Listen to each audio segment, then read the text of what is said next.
Number 23 देखिए, यहाँ vector A, vector B, vector C दिया है, तो हमें कह रहा है कि सदिश 2a वेक्टर माइनस का b वेक्टर और प्लस का 3 वेक्टर c के समांतर एक मात्रक सदिश निकाला। तो पहले इसका मान निकाल लेते हैं, इसका मान निकाल लेते हैं और जो आएगा उसका यूनिट वेक्टर निकाल देंगे।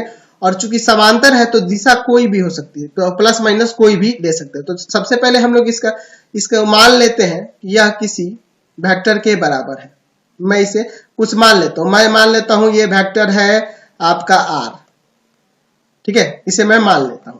तो यहां से वेक्टर r बराबर में 2a वेक्टर का मान यहां पे रख दो, i cap plus j cap plus k cap, ठीक है। अच्छा, और माइनस b, वेक्टर b की बात करते हैं तो यही होगा 2i कैप माइनस का j कैप और प्लस का 3k कैप प्लस 3 और k, यहां देखिए अब प्लस 3 है और उसके बाद वेक्टर c है, तो वेक्टर c का मान यह रहा, तो इनटू में यही दे देते हैं ब्रैकेट के अंदर i कैप माइनस का 2j कैप और प्लस का k कैप, यही ना हो जाएगा। चलिए, तो यहां से वेक्टर r बराबर में आ जाएगा 2i 2j cap 2k cap minus का 2i कैप प्लस का j कैप और माइनस का 3k कैप। फिर यहाँ पे देखिए प्लस का 3i कैप माइनस का 6j कैप और माइनस प्लस हो जाएगा 3k कैप। चलिए आगे सॉल्व करते हैं। 2i कैप कट जाएगा, वेक्टर r बराबर में हो जाएगा, यहाँ पे देखो 3i कैप, अच्छा j वाला ये देखो और यहाँ पर ये देखो और ये देखिए ये प्लस में है, ये भी प्लस में, तो 3j और माइनस का यहाँ 6j है, तो माइनस का 3j कैप आ जाएगा, ठीक है। अच्छा, अब k कैप वाले की बात कर लेते हैं।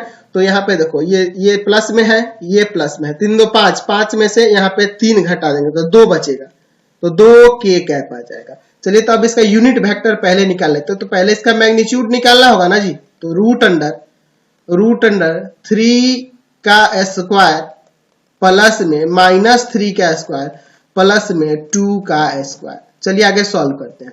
तो क्या आ जाएगा यहाँ 9 प्लस 4, 9 9 18, 18 4 22, रूट 22।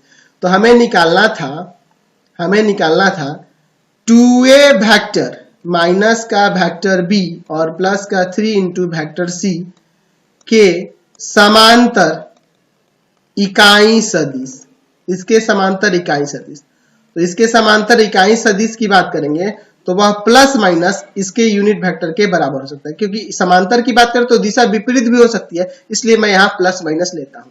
तो 1 बाई मैग्नीट्यूड ऑफ r और इंटू में वेक्टर r, तो प्लस माइनस 1 बाई ये रूट अंडर 22 और फिर वेक्टर r का मान जो आया है 3i कैप माइनस का 3j कैप और प्लस का 2k कैप। चलिए अब इसमें सबसे मल्टीप्लाई कर देता हूं, तो आ जाएगा आपका प्लस माइनस 3 बटा में root under 22 i cap minus का 3 बटा में रूट अंडर 22 j कैप और प्लस में 2 बटा में रूट अंडर 22 k कैप। यही आपका आंसर हो जाएगा। चलते हैं अब अगले क्वेश्चन पे, नेक्स्ट क्वेश्चन देखते हैं। चलिए